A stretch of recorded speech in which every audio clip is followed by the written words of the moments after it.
بسم اللہ الرحمن الرحیم۔ السلام علیکم۔ مفسرین و مورخین نے حضرت ایوب علیہ السلام کے متعلق بہت سی روایات کو ذکر کیا ہے کہ آپ علیہ السلام حضرت ابراہیم علیہ السلام کی اولاد میں سے تھے اور آپ کی شادی رحمت نامی خاتون سے ہوئی جو حضرت یوسف بن یعقوب علیہ السلام کی اولاد میں سے تھیں اور آپ علیہ السلام کی مانند اصلاح و تقویٰ کے اعلیٰ مقام پر فائز تھیں۔ جب حضرت ایوب علیہ السلام خدا تعالیٰ کی عبادت، حمد و شکر اور اس کے تقرب کے حصول میں کوشاں ہوئے تو آپ بھی ان کے ہمراہ مصروف بدر ہو جاتی۔ آپ علیہ السلام کا قصہ صبر لوگوں میں مشہور و معروف ہے۔ آپ علیہ السلام کو اللہ تبارک تعالیٰ نے مال کثیر اور رزق وسیع عطا فرمایا تھا اور دولت مندی کے راستے آپ علیہ السلام پرواہ کر دیے تھے، یہاں تک کہ آپ دمشق کی بسمیہ نامی بستی کے مالک بن گئے جو دمشق اور عزرات کے درمیان میں واقع ہے۔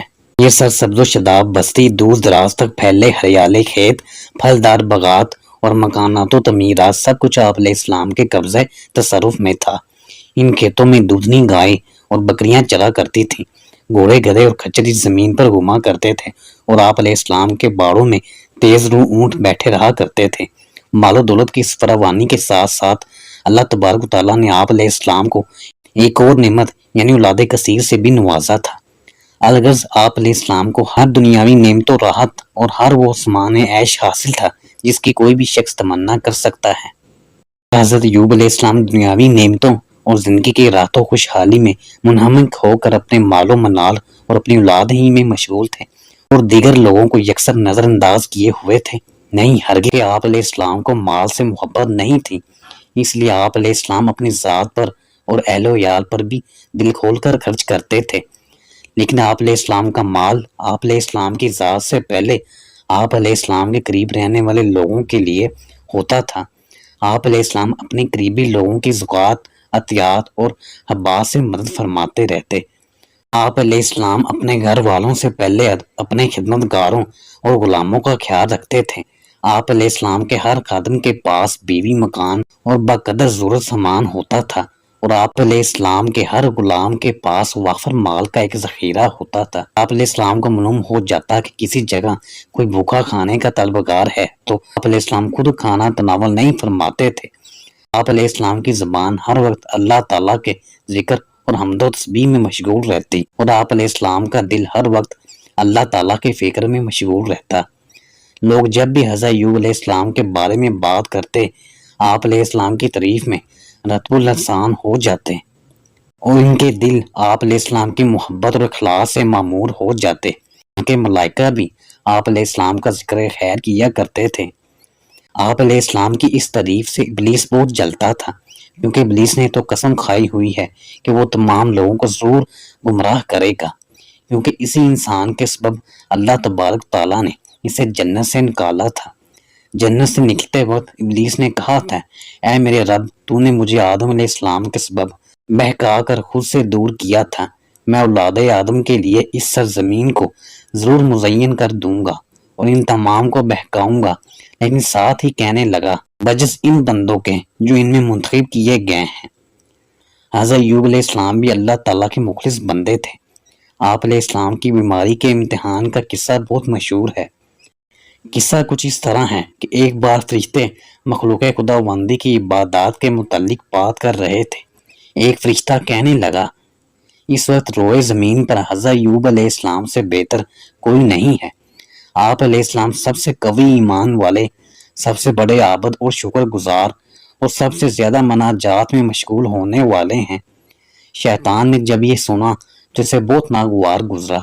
اس نے آپ علیہ السلام کو بہکانے کی پوری کوشش کی۔ آپ علیہ السلام کے دل میں خدا تعالیٰ کی محبت اور اخلاص اسی طرح جاگزیر رہا۔ آپ علیہ السلام اپنی قوت ایمانی کے سبب شیطانی وسوس سے محفوظ رہے۔ آپ علیہ السلام کو شیطان دیگر اگنیا کی طرح کسی بھی چیز پر فریفتہ نہ کر سکا اور نہ آپ علیہ السلام کو کسی ایسے کام میں مشغول کر سکا جس میں اگنیا مبتلا ہو جاتے ہیں۔ ابلیس نے آپ علیہ السلام کو گناہوں پر لگانے کے لیے انسانی شیاطین والا کام کیا۔ وہ آپ علیہ السلام کے پاس انسانی جماعت کی صورت میں ظاہر ہوا اور آپ علیہ السلام کو کھیل کود، بےہودگی، بدکاری، راحت و لذت اور عبادات میں سستی کی طرف راغب کرنے لگا، تاکہ آپ علیہ السلام میں دنیاوی تعیش جگہ پکڑ سکے اور آپ علیہ السلام اپنے مال و اسباب کو دنیاوی عائشی کے لیے استعمال کر سکیں، لیکن آپ علیہ السلام کا دل خدا سے ڈرنے والا اور ان چیزوں سے پاک تھا، اور آپ کی طبیعت خدا تعالیٰ کی فرما بردار اور اس سے خوف کھانے والی تھی، لہٰذا نہ ہی آپ علیہ السلام کا دل اس شیطانی دعوت کی طرف مائل ہوا اور نہ ہی آپ علیہ السلام کی طبیعت نے اس بات کی طرف کچھ توجہ دی۔ آپ علیہ السلام کا لطف و سکون تو ان باتوں میں مضمر تھا، کبھی آپ یتیم اور بے سہارا بچوں کی کفالت کر کے سکون حاصل کرتے، کبھی آپ خامدوں کے سہارے سے محروم خواتین کی مدد فرما کر سکون محسوس کرتے، کبھی آپ فقر زدہ فقیر اور مال و دولت کمانے سے عاجز لوگوں کی مدد فرما کر فرحت محسوس کرتے۔ آپ علیہ السلام ان کی خوشی کو اپنی خوشی اور ان کی سعادت کو اپنی سعادت سمجھتے اور اس بات پر اللہ تعالیٰ کا شکر ادا کرتے کہ انہیں حضرات کی خوشی اور سعادت کا سبب بنایا۔ ابلیس اپنی تمام کوششوں کے باوجود بھی آپ علیہ السلام کو کسی ایسی خلاف توقع آزمائش میں مبتلا کرنے سے محروم رہا جو اس کی فرحت و خوشی کا باعث بن سکتی، بلکہ یہ محسوس ہوتا کہ آپ علیہ السلام کو ہر دم عبادات میں ایک نیا نشاط و چستی حاصل ہے۔ الغرض جب شیطان آپ علیہ السلام کو بہکانے سے مایوس ہو گیا تو اللہ تبارک تعالیٰ سے کہنے لگا، اے اللہ، ایوب علیہ السلام آپ کی عبادت و تقدیس محبت کے سبب سے نہیں کرتے، بلکہ وہ اپنی اغراض کے سبب سے آپ کی عبادت کرتے ہیں۔ وہ اس لالچ کے سبب آپ کی عبادت کرتے ہیں کہ آپ نے انہیں مال و دولت سے نوازا اور انہیں زمین و جائیداد عطا کی، یعنی یہ نعمتیں ان کی عبادت کا راز ہیں۔ وہ اس بات سے ڈرتے ہیں کہ اگر عبادت نہ کی تو یہ نعمتیں زائل ہو جائیں گی۔ الغرض ان کی تمام عبادات لالچ و ڈر اور طمع خوف کے سبب سے ہے، نہ کہ خالص آپ کی محبت کے سبب ہے۔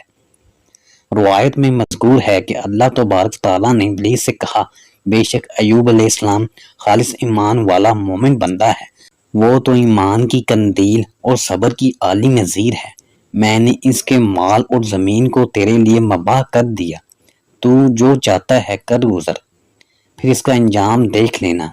شیاطین حضرت ایوب علیہ السلام کی زمین پر پہنچے اور آپ علیہ السلام کی تمام املاک اور کھیتوں کو برباد کر دیا۔ دیکھتے ہی دیکھتے آپ علیہ السلام امرا کی جماعت سے نکل کر فقراء کی صف میں شامل ہو گئے۔ شیطان منتظر رہا کہ اب حضرت ایوب علیہ السلام کیا کہتے ہیں۔ آپ علیہ السلام نے مال کے متعلق فرمایا، یہ مال ہمارے پاس اللہ تعالیٰ کی عاریت اور ودیت تھی جو اللہ تعالیٰ نے واپس لے لی، ہم نے ایک عرصہ تک اس سے فائدہ اٹھایا، تمام تعریفیں اسی خدا تعالیٰ کے لیے ہیں جس نے یہ نعمتیں ہمیں عطا کی اور ایک دن ہم سے واپس لے لیں، تمام تعریفیں اللہ تعالیٰ کے لیے ہیں، وہ ہمیں دے یا ہم سے کوئی نعمت واپس لے، ہم سے راضی رہے یا ناراض ہو، ہمیں نفع پہنچائے یا ہمیں نقصانات سے دوچار کرے، وہی مالک الملک ہے، جسے چاہتا ہے ملک عطا کر دیتا ہے اور جس سے چاہتا ہے ملک چھین لیتا ہے، جسے چاہتا ہے نقصان سے دوچار کرتا ہے اور جسے چاہتا ہے ذلیل کر دیتا ہے۔ یہ کہہ کر آپ علیہ السلام سجدہ میں گر پڑے۔ ابلیس یہ دیکھ کر دہشت زدہ رہ گیا اور اللہ تبارک تعالیٰ سے عرض کرنے لگا، اے میرے رب، ایوب علیہ السلام ہر نعمت پر شکر اور ہر مصیبت پر صبر اس لیے کرتے ہیں کہ اسے اپنی اولاد پر اعتماد ہے، اسے اپنی اولاد سے امید ہے کہ وہ اس کی پشت پناہی کریں گے اور اسے دوبارہ مالدار بنا دیں گے۔ روایت میں ہے کہ اللہ تبارک و تعالیٰ نے آپ علیہ السلام کی اولاد کو بھی شیطان کے لیے مباح کر دیا، اور جس گھر میں وہ رہتے تھے شیطان اس گھر میں زلزلہ لے آیا اور ان تمام کو قتل کر دیا۔ اس موقع پر بھی آپ علیہ السلام نے اللہ تبارک و تعالیٰ سے دعا کرتے ہوئے فرمایا، اللہ ہی نے دیا، اسی نے واپس لے لیا، اس کے لیے تعریف ہے، وہ دے یا واپس لے، ناراض ہو یا راضی رہے، نفع دے یا نقصان میں مبتلا کرے۔ یہ کہہ کر آپ علیہ السلام سجدہ میں گر گئے۔ ابلیس یہ دیکھ کر پھر دہشت زدہ ہو گیا اور اللہ تبارک و تعالیٰ سے عرض کرنے لگا، آپ علیہ السلام اس لیے صبر کرتے ہیں کیونکہ آپ علیہ السلام کو صحت بدنی حاصل ہے۔ اے میرے رب، اگر مجھے ان کے بدن پر مسلط کر دے تو وہ صبر ترک کر دیں گے۔ روایت میں ہے کہ اللہ تبارک و تعالیٰ نے آپ علیہ السلام کے جسد کو شیطان کے لیے مباح کر دیا کہ اس میں جیسے چاہے تصرف کرے۔